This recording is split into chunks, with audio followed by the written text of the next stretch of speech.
বাংলাদেশের বন্দোবস্তের সুযোগ আমাদের এসেছে, তাদের কাছে বাংলাদেশ নিরাপদ। এখন পর্যন্ত 185 জনকে তারা হত্যা করছে নিজের আত্মকন্দলে। তাদের হাতেও অনেক মানুষ হত্যা হয়েছে। জুলাই তাদের এত শহীদ নাই, বুকে হাত দিয়ে তারা বলতে পারবে না। 155 জনের একটা তালিকা তারা ফেসবুকে দিয়েছিল, দেওয়ার পরে আবার উল্টো করছে, কারণ ওইখানে তালিকার মধ্যে কিছু ছিল ছাত্র শিবিরের তালিকা। এখন নিজেদের তালিকা বলানোর জন্য ছাত্র শিবিরের নাম কিছু ঢুকাই দিচ্ছে, পরে আমরা যখন রিঅ্যাকশন করছি সাথে সাথে ডিলিট করছে। 150 জনের তালিকায় যদি ছাত্র শিবির দিয়ে ভরতে হয় তাহলে কয়জন মারা গেছে?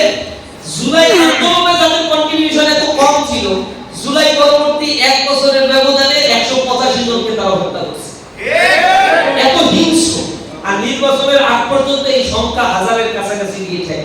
এখনো যেখানে মারামারি কাটাকাটি হবে এরকম 70টা জায়গায় তারা কোনো ক্যান্ডিডেট ঘোষণা করে না। 70টা আসলে কোনো ক্যান্ডিডেট ঘোষণা করে না, কারণ তারা জানে যে 70টা আসলে ক্যান্ডিডেট ঘোষণা করলে রক্তের বন্যা হয়ে যাবে।